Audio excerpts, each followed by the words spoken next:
What is up, everyone? It's Quinn here, and in this video I'm going to be going through my Week 13 tight end start sits. As always, going through every single matchup, talking about every fantasy relevant tight end, list them as either a start, fringe option, or a sit. The starts are going to be the tight ends you fire up with confidence, typically like your mid to high end tight end ones.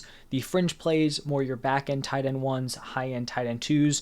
6 teams on bye, so you may have to be pivoting to some fringe options, players off of waivers. I'll also have the quarterback start sits out today. Those are already posted. Running backs, wide receivers were posted yesterday, and then my running back and wide receiver rankings will be out tomorrow. But let's dive into the first matchup, Thursday Night Football, Seahawks taking on the Cowboys. Now for the Seahawks here, looking at Noah Fant, I guess he's somewhat, earning more routes than guys like Parkinson or Will Dissly, but this is still very much a committee, so I don't have a ton of interest in playing Noah Fant. He's going to be a sit for me. And then for the Cowboys, I have Ferguson as a fringe option. I think I had him as a start maybe the past couple of weeks. He just hasn't quite been able to consistently command a lot of volume. He's definitely involved. He definitely has touchdown upside on this offense, but just in terms of consistently commanding a lot of targets to get a decent floor, it hasn't necessarily been there. So I think he's more of like a back-end tight end one. Definitely still playable, but he will be a fringe option for me this week. Then looking over at Sunday, we have the Chargers taking on the Patriots. Really not interested in this tight end matchup here. Gerald Everett actually had a really nice game in Week 12, but this is still a committee. Him and Parham are still splitting snaps, so just not super interested in that tight end committee.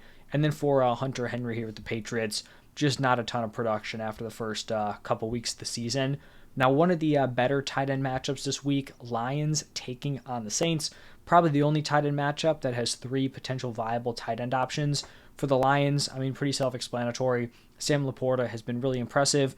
There was some concern with, his lack of production in the games where both Jahmyr Gibbs and David Montgomery were healthy. He put together a nice game with both those guys healthy on Thanksgiving, so continue to fire him up as a mid to high-end tight end one. And then for the Saints here, they are definitely dealing with some problems at the wide receiver position, injuries to Chris Olave, Michael Thomas, and Rashid Shaheed. I think they're definitely going to be relying on Taysom Hill, both on the ground and as a pass catcher running routes, also potentially throwing the ball a couple times a game.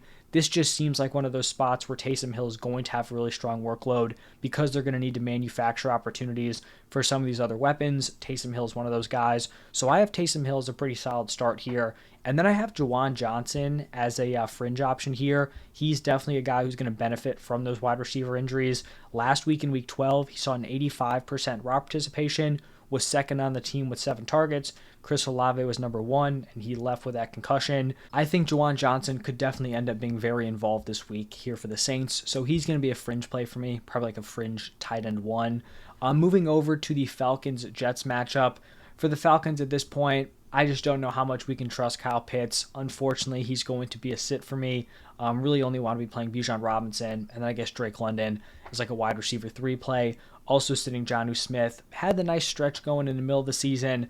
Last couple of weeks have not been great. Then for the Jets, going to be sitting Tyler Conklin. This passing attack is just so unbelievably bad.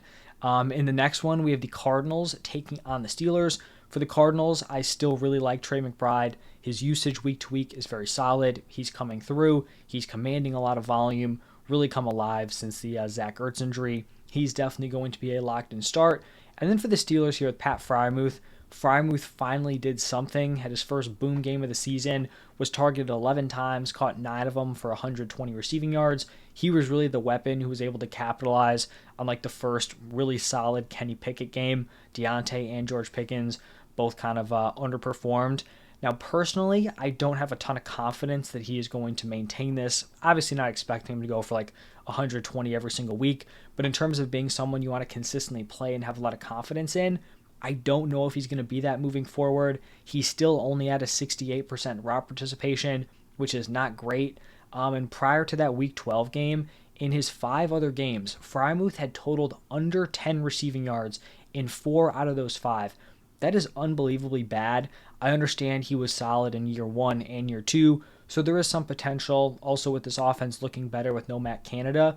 But in terms of having full confidence in Pat Freiermuth, I'm definitely not there. He's going to be a fringe option for me, but I definitely don't think he's some sort of set it and forget it tight end after 1 week. We see this a lot with some of these mid to high end tight end twos. They'll have a boom game. People will get excited. They'll throw them into their lineup. And then the next week, they'll just do, nothing. These guys are going to have some boom games. I'm worried that kind of is just like one of the couple Freiermuth is going to have this season. Now, looking at a pretty rough tight end matchup, Colts taking on the Titans. For the Colts, really nothing going on here at the tight end position. Definitely going to be sitting Will Mallory, who I believe ran the most routes for them in Week 12. And then for the Titans here, Chico Okonkwo coming off, I believe, his best game of the season. So good to see him getting some involvement. Still just not someone who's been able to string together fantasy-relevant performances. So he's definitely going to be a sit. Looking at the Dolphins Commanders matchup, Dolphins, a team that's just not heavily targeting the tight end position, so Durham Smythe will be a sit. For the Commanders, Logan Thomas hasn't had a really solid game over the past few weeks, mainly just due to the fact that he hasn't gotten into the end zone. He's still involved week to week, commanding some volume. I like him as a high-end tight end 2 play, like he pretty much is every single week. We're going to have the Broncos taking on the Texans. Broncos tight end position, not great. Definitely going to be sitting Adam Troutman. For the Texans here, it may be surprising that Dalton Schultz here is a fringe option because he's coming off of a very impressive stretch. Prior to Week 12, he had 11 or more PPR points in 6 of his last 7 games. Then he goes out in Week 12, catches only 1 pass for 2 yards, only targeted 2 times. And if that was like just a normal bad game, same usage, I'd still have him as a start. The problem was that he saw a major fall off in his usage kind of out of nowhere. He only had a 48% route participation, which if that continues is like completely unstartable. Brevin Jordan really increased his usage, only ran 2 fewer routes compared to Dalton Schultz. We'll see what it looks like this week. Maybe he was dealing with some sort of injury, but I really couldn't find any reports on it. So who knows there? He was playing at a high level, so you'd think that usage would rise up, but who knows? I do think it's something we have to be a little bit weary of, which is why I do have him as a fringe option instead of like a locked-in start like I've had in previous weeks. Looking at the divisional matchup between the Panthers and the Buccaneers. For the Panthers, definitely going to be sitting Tommy Tremble. Really rough offense here. Pretty tough tight end room also. For the Buccaneers, I have Cade Otton as a fringe option. I think he's definitely emerged as like a solid streaming option. With some tight end injuries and bye weeks, he is potentially playable, moving forward. He's put up 8 or more PPR points in 5 of his last 6 games. He's definitely not a super high ceiling guy week to week. In those 6 games, the 5 where he scored 8+, he only went over 10 points one time. So he's been pretty locked into like that 8 to 10 point range. But like for a high-end tight end 2 at this point in the season, you'll take that kind of production as long as they're like not completely tanking in your lineup. You're going to feel okay about it. And then the next matchup is going to be the Browns taking on the Rams. For the Browns here, David Njoku just continues to put up nice production. He's going to be a locked-in start, commanding a lot of volume, whether it's with Deshaun Watson, Dorian Thompson-Robinson, PJ Walker. He has just been very solid over the last 5-6 game stretch here. So he's a start. For the Rams, I have Tyler Higbee as a sit. This kind of gets into what I was talking about with Pat Freiermuth, where sometimes we see these tight ends who may be on waivers. They have a big game. People want to go out, pick them up, play them because maybe the tight end position isn't going great for them. For me, we had a long stretch of Tyler Higbee being pretty unplayable in your fantasy lineups. We see a big game out of Matthew Stafford. Higbee catches 2 touchdowns. Kupp and Puka pretty much do nothing. I don't think this is a spot where Tyler Higbee is going to be overly involved moving forward. Kupp's going to have his games. Puka's going to get going again. So I do have Tyler Higbee here as a sit. I kind of just think it was one of these one-off performances. Now, if Kupp or Puka were to go down, not be playing, then I think Higbee definitely becomes fringe-worthy. But with both those guys healthy, I really just don't have a ton of interest in firing up Tyler Higbee. Looking at one of the better tight end matchups, 49ers taking on the Eagles. Probably the most exciting game this week. For the 49ers, you got to keep firing up George Kittle. Continues to produce even in a pretty crowded room here with all these weapons.